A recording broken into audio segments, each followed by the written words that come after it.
like we used to be earlier on in the evening, but I think conditions between you and I, John, are superb. So we'll do it again. Okay, racing mark in Sidcup, M0JCF, G6AEC, name is Dave, QTH is Clevedon, southwest of Bristol, you probably know that. Over to you. Oh, very good evening, Dave, and good evening to you as well, John. G6AEC M0JCF. Yeah, I've pulled you up on QRZ there, Dave. Two things. One, I wanted to come in and just mention that I heard you talking about Nevada power supplies. Now, I do own a Nevada linear power supply, and I found the weak point in them is the bridge rectifier. Yeah, they've got noisy fans, etc. But I found on my one the bridge rectifier, because they're my one's a 32 amp power supply, and when I first got it, the rectifier went. So I put a 40 amp rectifier in it. It went. I put a 50 amp rectifier in it. It went. I put a 60 amp rectifier in it, and it's been okay for the best part of 2 years now. So it might just be me. It might just be that I had a duff one. It might be the way that I've been hammering it to death. But yeah, I found the bridge rectifier was the weak point in those supplies. And although mine's branded Nevada, they are actually, I think they come under lots of different brands, but probably got the same internals. But apart from that, it's been faultless. The other thing I wanted to let you know is I'm using an old Trio Tango Sierra 520 Sierra, an old analog hybrid radio. I've had it a few weeks now. Now, when I bought it, it had a raft of problems. It looks like they've all been corrected, and this is my first time on 80 metres on it. I've used it on top band, I've used it on 40 metres, I've used it on 20 metres, but this is the first time on top band, and listening to you both cracking signals, I thought I'd just come in and just join in for 2 minutes. I'm running about 120, 130 watts, and the antenna's a long wire, 90-foot long wire. As I say, I'm in Sidcup in Kent, and that's Juliet Oscar 01 Bravo Kilo. So back over to you, Dave. G6 AEC, this is M0JCF. To about 5 and 8, but you were down in the noise when you first came on. But okay, on the weak point, the bridge rectifier. We'll keep an eye on it, but the guarantee for 2 years is pretty good. So I think that'll do for the time being. I've only replaced it really in the shack, ready for moving some of the rig to my own house in France. So I got a power supply, and I'm taking my Kenwood TS620S down there. So anyway, we'll see how it goes, but good information. As I say, coming up at the end there, you're 5 and 8. I'm running the 7300, same as John, and I'm running the what is it called, the RM HLA 300, so 300 watts, and the antenna's an 80-metre doublet. So there we go. About the height of the ridge tile of the house above ground, and it rises just a little bit to the shack here at the bottom of the garden. Thanks you, John, to give a report there. G4HVO, G6AEC. G6AEC, G4HVO, and very good evening to you there, Mark. Yeah, I'm afraid I'm listening to you on the SDR at the moment, on the Western SDR, and you're getting into there very nicely, but unfortunately I'm not hearing you direct, probably a little bit close for that. I'm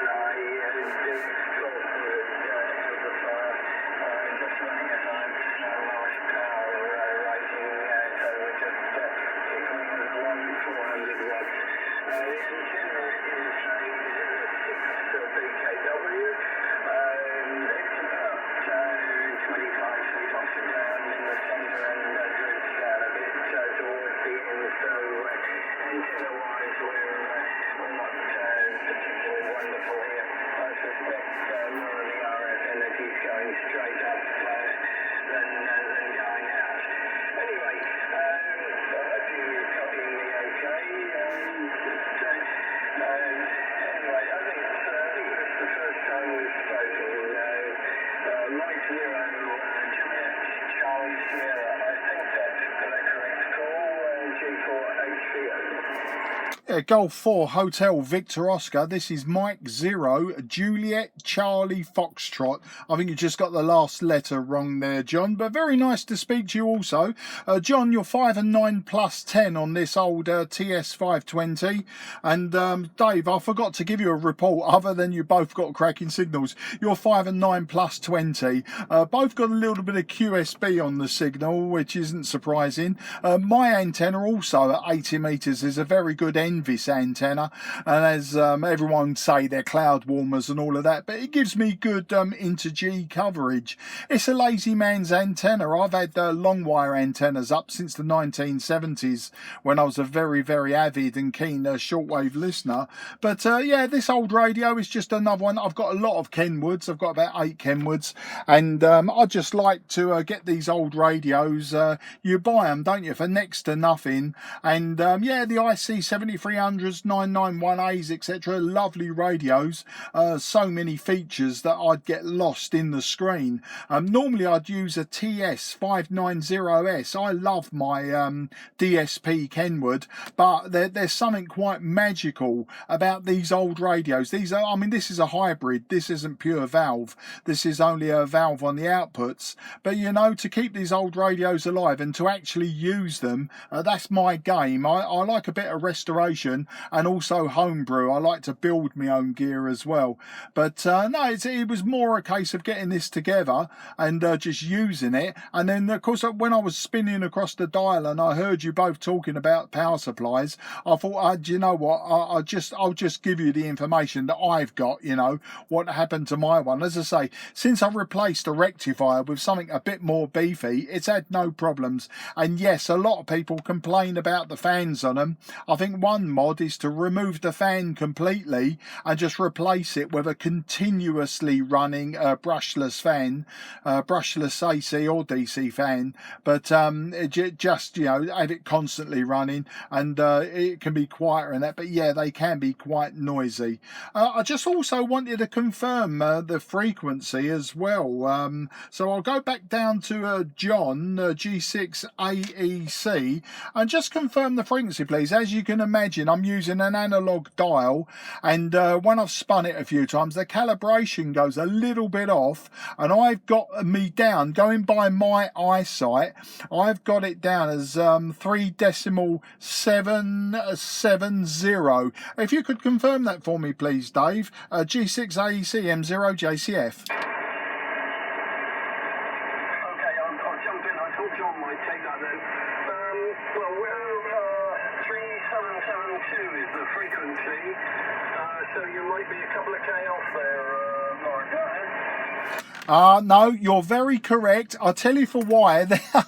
I keep forgetting this. My dial is spot on, 3770, but of course we're on the lower sideband, and there's 3 notches. You've got your center notch, you've got your upper sideband, and you've got your lower sideband, and we're on the lower sideband, 3772. You're quite correct. As I've just got to get used to using my eyes a lot more. You know, when you've got a digital display, it's so easy just to read the numbers, but here you almost have to do some mental arithmetic in your head. So it's all good fun. I love the radio to bits. It's great fun using it, and it's great to get reports from the pair of you. But I did hear, Dave, I think it was you, Dave, you said you was going in 10 minutes, and I'm going to shut it down anyway. I just wanted to have a quick go on 80 metres, and it's very nice of you to bring me in. I say it's very interesting listening to you talking about the Porsches and everything else in between, but I'm sure that you've got a few more things that you want to say to John. And John, I appreciate you listening to me on the SDR, and it's nice of you to come back to me anyway. As I say, you're a lovely 5 and 9 plus 10 with some QSB. So on that note, I'll hand it back to you, Dave, for any finals, and then if I could get a final from John. But I wish you very best 73, and have a great evening, and enjoy what you're doing, and just keep on doing it.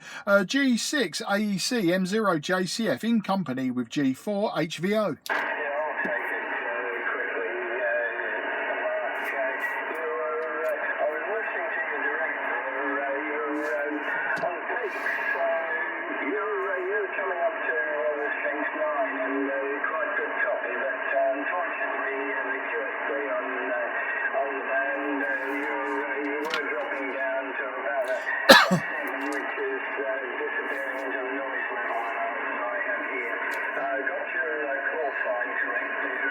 Juliet Charlie Foxtrot, and corrected that in the log. And hope we can catch up again sometime. I need to go and do kitchen duties as well. I've got some permanent house guests at the moment, or at least for about 3 months. My daughter, son-in-law, and young baby, so we're there between houses, and I'm sort of the chef most of the time. Anyway, sort of back to you then, Dave. You can time the meetings, and I won't come back unless called. GCHC, G4HCO. John Fine from G6AEC. Okay, I got back in. I should have gone about 15 minutes ago, but anyway, I'm going to fly have some food now. And we'll be on a bit more on this frequency mark. We're normally on in the morning, there's a net, from about 7:15 to 8 o'clock. And when conditions improve, we migrate into the evening, sort of 5 o'clock to 6 o'clock. If conditions are good, but we're just not okay with our other colleague in France, that's why Yellow Gary. He didn't make it this evening. So conditions will be another 2 or 3 weeks or so probably. Anyway, John, I'm out tomorrow night, so I probably won't go on tomorrow night. But I'll speak to you in the morning, and we can also do it Thursday. The little darlings should be gone by about this time on Thursday. Which is an unusual day for them to come, but that's what's going to happen. So we'll do it again Thursday. Salutations to everybody. Thank you, Mark. Thanks for calling in. Lovely to work you for the first time. Enjoy your meal, enjoy the rest of the day, and enjoy the radio and what you're doing, because you obviously enjoy renovating the older gear, and fair play to you. Salutations, everybody. G6AEC is now going QRT. Bye-bye. M0JCF also going QRT. Thanks again, gentlemen. An absolute pleasure. Bye bye for now. M0JCF QRT.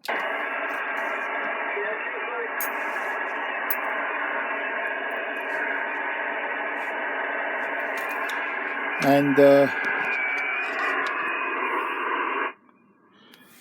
here's what I was talking about. We're on the 80 meter band 3.5. We then have to read this dial, so it's 3.5, 100, 200, so that makes it 3.7, and then down here 7. If you can see, there's 3 notches there, and we've got a bit of glare off of the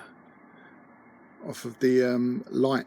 As you can see, there's a 7, and I said 377, and of course we're on the lower side band, and I keep forgetting that, so we go to the notch to the left hand side, and quite correctly 3772. So they're not difficult to actually get quite a reasonable reading to the nearest kilohertz, and possibly 500 hertz. You know, if your eyesight's that good and you can get in between the notches, you know, you got a 500 hertz to the nearest. But yeah, we was on 3.772 on the lower side band, and I keep forgetting that. So when I told him 3770 and he corrected me 3772, that makes sense if you look at the notch of the left hand side. I really just need to wake up a bit more. Cheers.